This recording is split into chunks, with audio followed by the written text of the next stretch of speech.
Olá, eu sou o Giovanni de Souza. Hoje são 27 de dezembro de 2019. São 16 horas e 48 minutos. Lição número 9 do dia 1º de março de 2020, o primeiro trimestre de 2020 das lições bíblicas da classe de jovens. A salvação ofertada por Jesus Cristo. Texto do dia. Arrependei-vos, pois, e convertei-vos, para que sejam apagados os vossos pecados, e venham assim os tempos do refrigério pela presença do Senhor. Atos capítulo 3, versículo 19. Síntese. Eleição, arrependimento e regeneração são três níveis de compreensão da obra da salvação na vida de todo cristão. Portanto, o cristão precisa ser eleito, ter o arrependimento e também ser regenerado.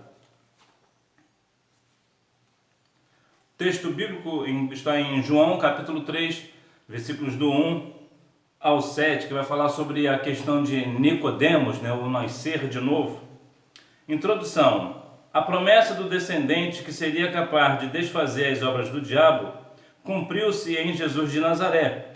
Mais relevante do que humilhar publicamente principados e potestades da maldade foi o fato de Cristo ter restaurado o fluxo originário do plano de Deus para a humanidade, reaproximando-nos novamente de nossa vocação edênica e concedendo-nos a oportunidade de outra vez ter esperança na promessa do céu.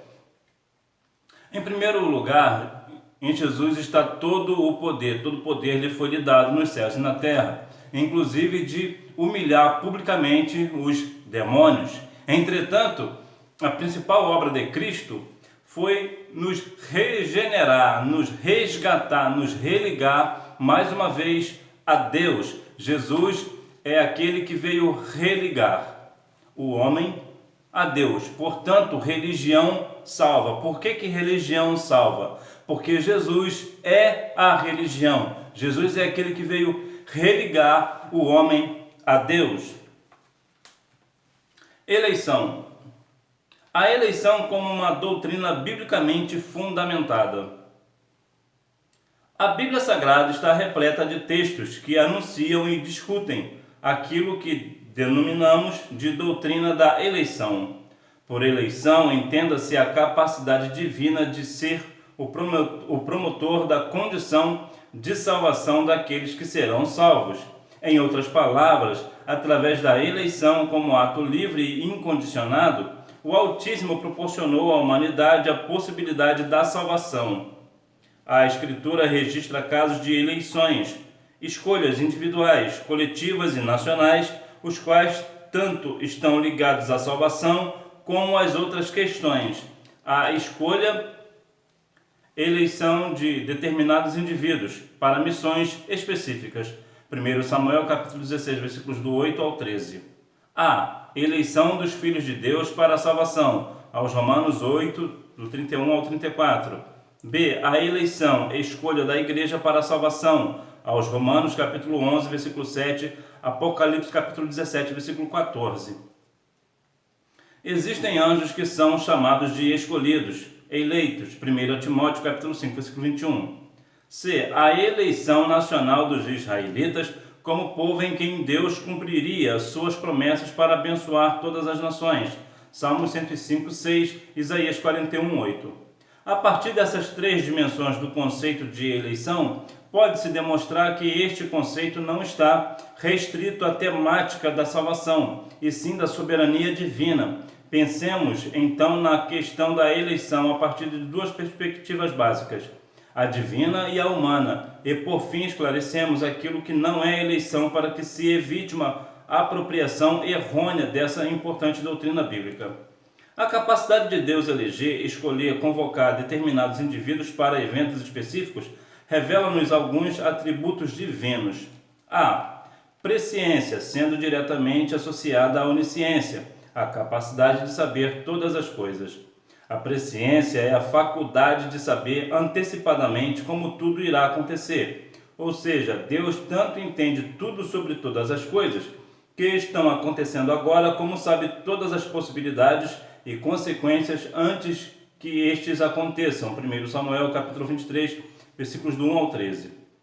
B. Onibenevolência. O Senhor, por saber tudo, é capaz de fazer sempre a melhor escolha. E por sempre ser bom, sua escolha nunca se inclinará para o maligno ou para a produção de malignidade. Por isso, tudo que Deus deseja é bom, perfeito e agradável. Aos Romanos 12:2. Assim, a eleição não é um instrumento para estabelecimento das arbitrariedades de um Deus que age sem levar em consideração nada ou ninguém. Ao contrário, a doutrina da eleição é uma garantia que temos de que, naquilo que depender exclusivamente de Deus, sempre receberemos o melhor possível. A escolha, a eleição. Nós somos eleitos de Cristo, nós somos a Igreja de Cristo. Num todo é aquela que tem a autoridade dos céus para levar a palavra do Senhor. Então, como eleitos, nós precisamos falar daquele que nos elegeu. E quem foi quem nos elegeu? Foi Deus, o nosso Senhor. E, portanto, como Deus tem algumas aqui das suas qualidades aqui faladas, entre tantas outras que ele possui, Deus, ele tem a presciência, ou seja, a ciência de saber aquilo que vem depois. Portanto, Deus nunca é pego de surpresa. Deus também, ele tem a benevolência. Deus sempre vai para aquilo que é bom, pelo lado que é bom. Quando Deus criou o mundo, ele viu que tudo que ele criou era bom. Portanto, Deus é bom. O Senhor é bom e ele tem o melhor para nós. Agora, a saber o seguinte, nem tudo que Deus tem melhor para nós pode não ser melhor necessariamente para nós no aspecto físico falando. Por exemplo, o melhor de Deus para o apóstolo Paulo foi ter a cabeça decepada. Então, há algumas questões que, por exemplo, Estevão, o melhor de Deus para a vida dele foi ser apedrejado até a morte. Então, aparentemente, parece ser ruim. Bom, ser morto apedrejado não deve ser muito bom para quem vai morrer apedrejado. Entretanto, nós vemos que tanto a questão de Paulo quanto a de Estevão ou dos outros que sofreram e sofrerão a vontade de Deus, servirá como testemunho. Portanto, para tudo Deus tem um propósito, ainda que nós não entendamos. Nós precisamos entender que, como eleitos do Senhor, nós precisamos fazer o que Ele nos manda. A urgência da correspondência à dignidade da eleição. Pedro, 2 Pedro capítulo 1, versículo 10, exorta-nos a não desperdiçar a graça que nos foi concedida por meio da eleição em Cristo. Antes devemos viver de tal forma que aquilo que Jesus construiu em nós não seja destruído por nossas próprias ações trescolocadas. Aos Hebreus capítulo 12, versículos 25 ao 29. Há desta forma uma urgente necessidade de valorizarmos tudo que vem de Deus para as nossas vidas, cônscios de que o maligno deseja a todo custo afastar-nos da vocação de Cristo e que nós tanto podemos colaborar para que aqueles que ainda não compreenderam a riqueza da salvação de Deus possam percebê-la. 2 Timóteo capítulo 2, versículo 10. Como devemos viver na expectativa da segunda vinda gloriosa do Mestre? Aos Hebreus capítulo 9, versículo 28. Então nós entendemos que muitas pessoas não conhecem o Evangelho.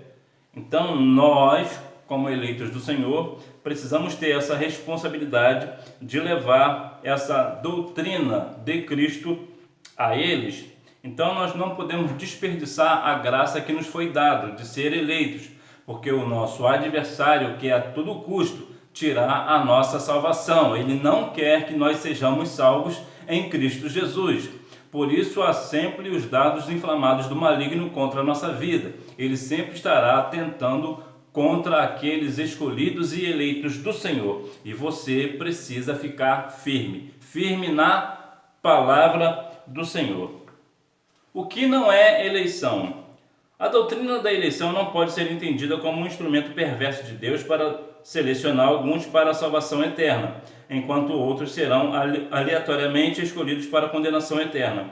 Como já dissemos anteriormente, Deus é um todo de bondade, jamais agiria de modo despótico. Por outro lado, a eleição também não é um instrumento para justificar uma vida de pecados e descompromissada com Deus, pois fomos eleitos para a obediência e as boas obras, aos Efésios 2:10. Assim, quem opta por uma existência de pecados e de devassidão deve ser consciente das consequências eternas de suas escolhas. Aos Hebreus, capítulo 6, versículos do 4 ao 6. Bom, o que não é eleição? Bom, essa eleição não é uma carta branca, não é porque você é eleito que você continuará viver uma vida de pecado porque você é eleito. De qualquer forma eu sou eleito, eu vou ser salvo de qualquer forma. Não é assim. Nós somos escolhidos, eleitos também para praticar boas obras e crer em Cristo Jesus. De contrapartida, também não é aquela questão de que Deus faz acepção de pessoas, isto é, vai eleger alguns e a outros não. Não é isso que a Bíblia diz. João 3,16 nos dirá que Deus amou o mundo de tal maneira que deu seu único Filho para que todo aquele que nele crê não pereça, mas tenha vida eterna. Isto quer dizer toda a pessoa que aceitar a Cristo como Salvador tem o direito de salvação. Por quê? Porque Deus não faz acepção de pessoas. Aos Romanos 2,11, Atos capítulo 10, versículo 34. Então essa questão da eleição precisa ficar clara. Arrependimento e fé. O arrependimento como uma obra divina.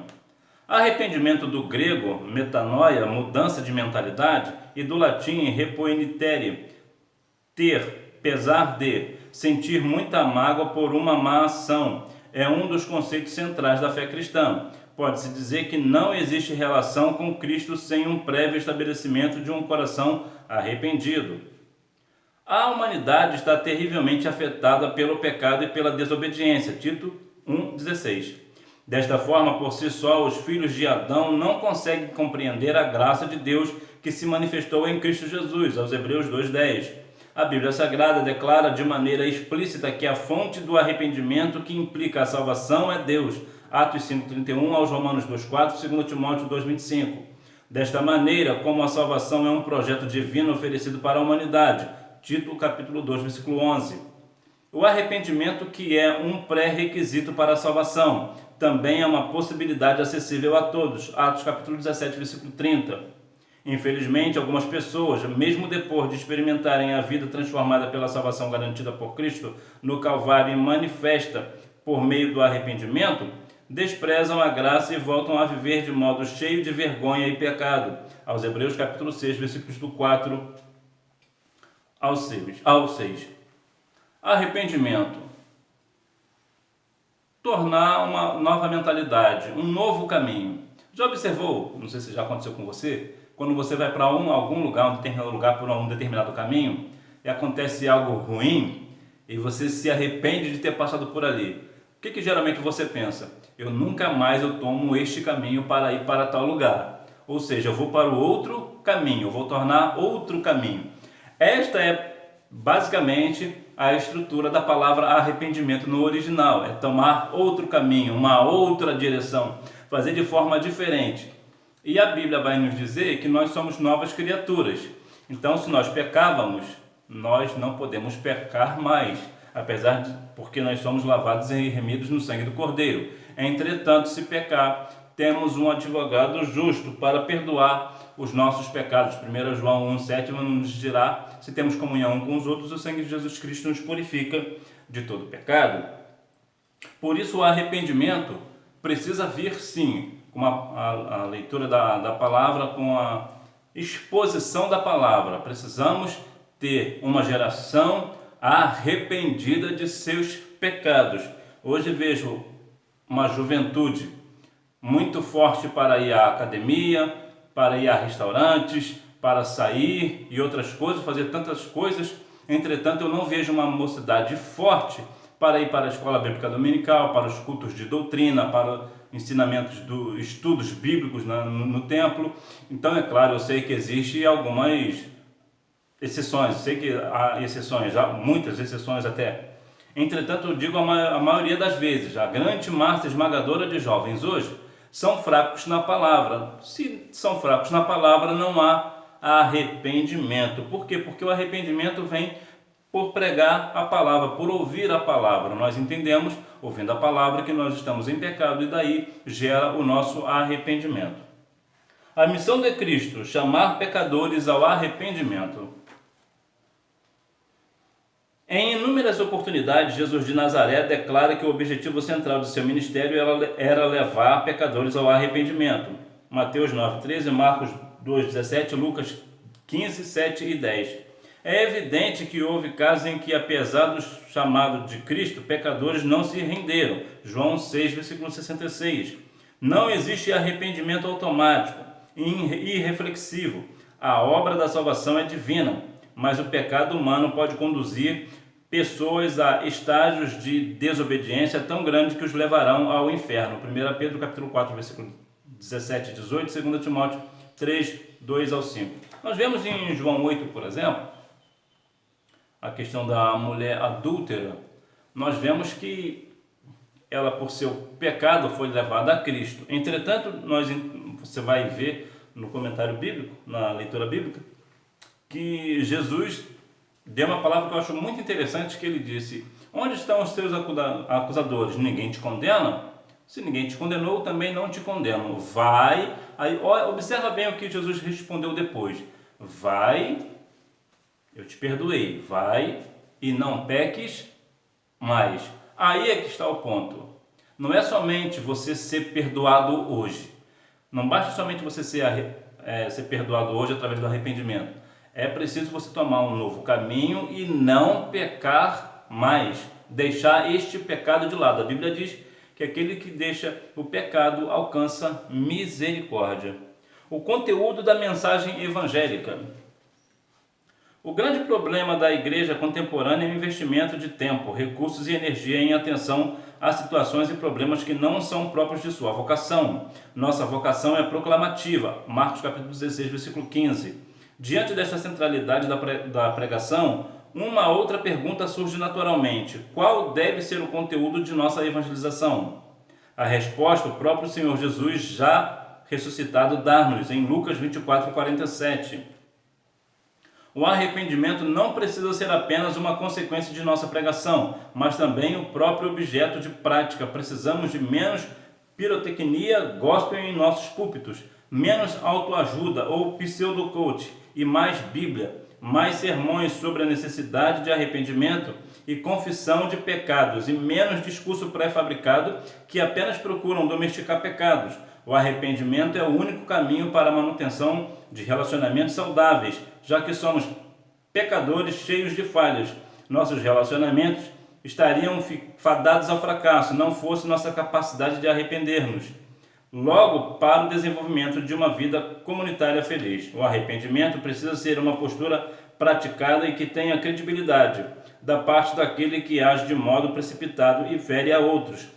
Exige-se a capacidade de mudança de atitude, isto é, a prática do arrependimento. Atos capítulo 2, versículos 38, Atos capítulo 3, versículo 19.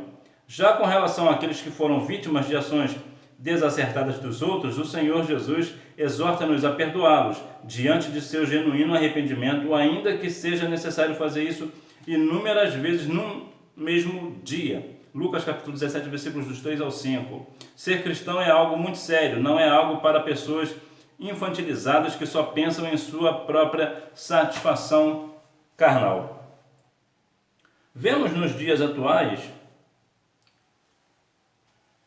templos, principalmente as igrejas mais modernas, mais recentes, uma prática estranha, porque tem essa questão da parafernália cristã para atrair os jovens.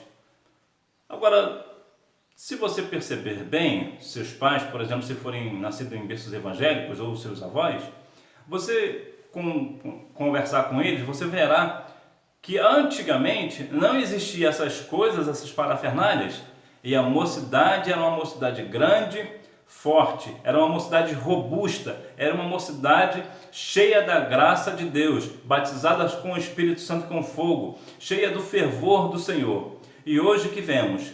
Mocidade, na maioria das vezes, tanto o conjunto é pequeno da mocidade, como também são raquíticos da presença do Altíssimo. As jovens, por exemplo, que não sabem nem o que é ser batizado com o Espírito Santo, não tem nem o entendimento da palavra do que é ser batizado com o Espírito Santo. Por quê? porque não tem uma vida bíblica diante de Deus, não sabe ainda as questões bíblicas. Volto a dizer, são muito fortes para ir para a academia, são muito fortes tem muita disposição para sair, passear, ir para shopping e tudo mais. Não digo que seja errado, claro, você tem direito ao seu lazer, mas o que eu quero dizer é que, de contrapartida, são extremamente fracos, frágeis, para ir para a escola bíblica dominical, para ir aos cultos de doutrina e para ir a cultos de ensinamentos da palavra, aqueles estudos específicos, né?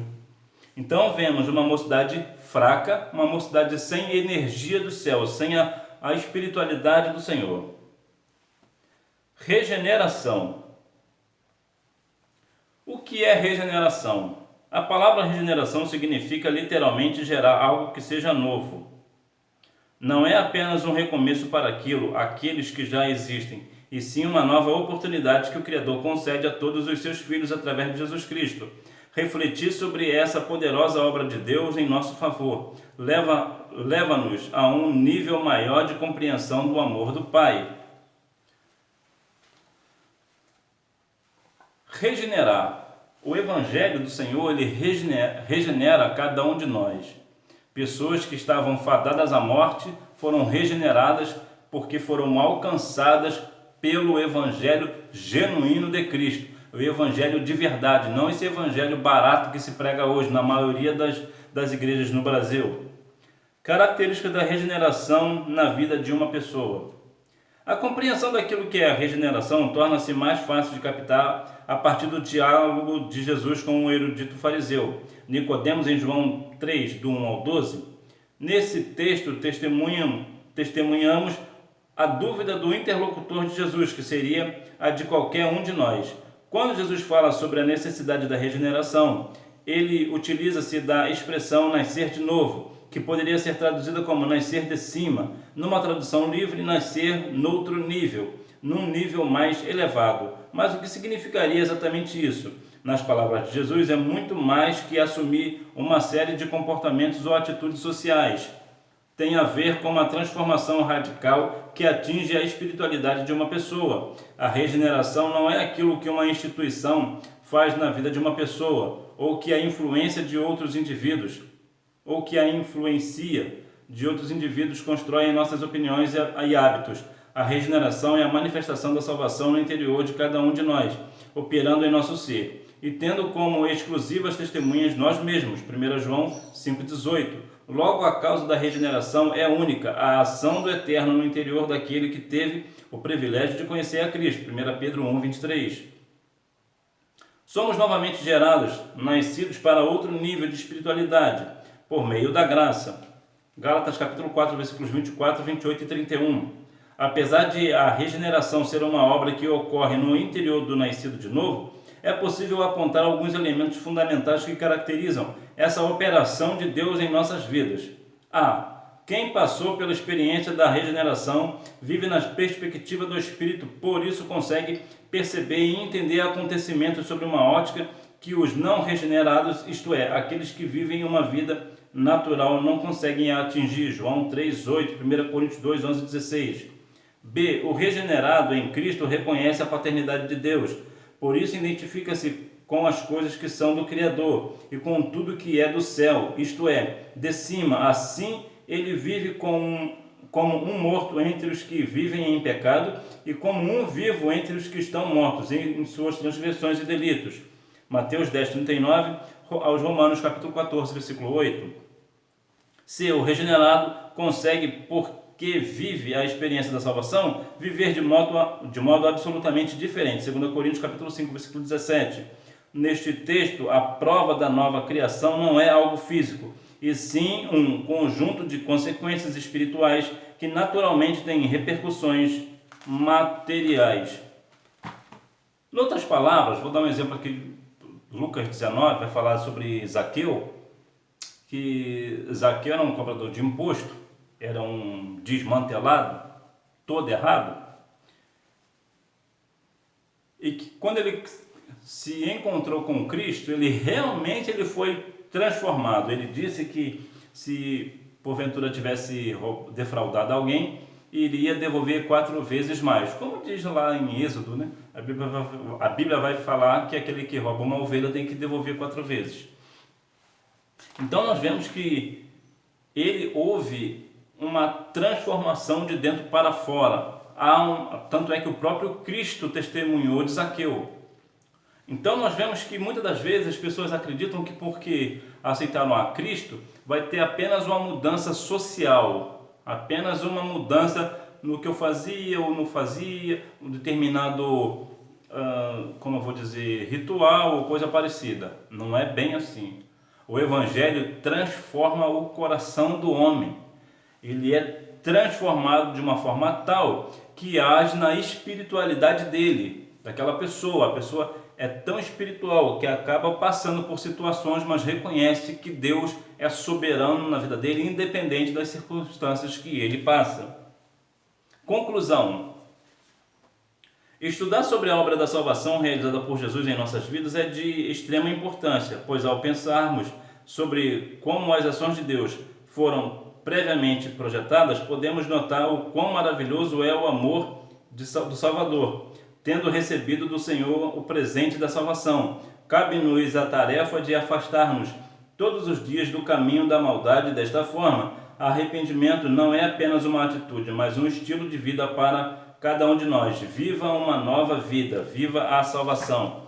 Nós com Cristo temos uma vida cheia de vida.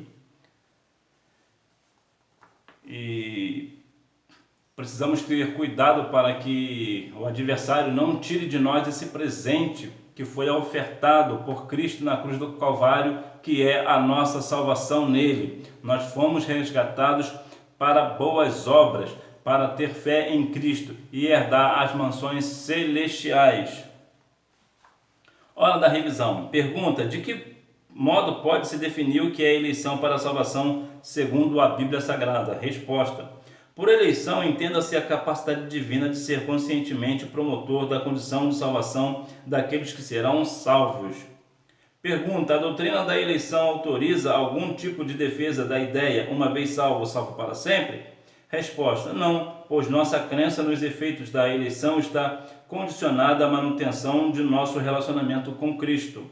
Pergunta: de que modo uma vida firmada no arrependimento pode melhorar os relacionamentos numa comunidade local? Resposta: através de comportamentos que manifestem um compromisso com o amor e a misericórdia para com o próximo.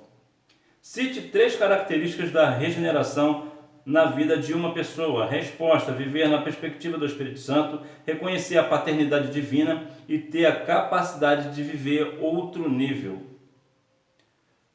Pergunta: segundo a lição, qual é a prova de que somos uma nova criação? Resposta: a regeneração.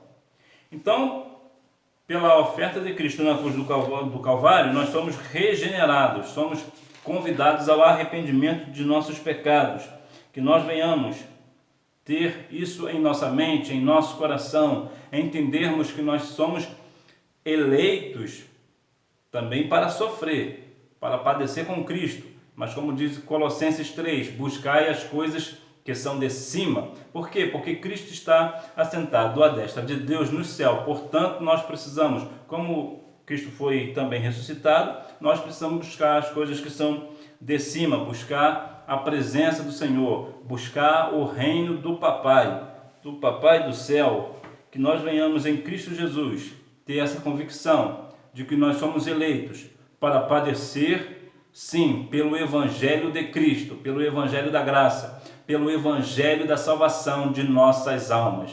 Que Deus em Cristo continue abençoando a tua vida e você tenha uma boa aula. Tchau!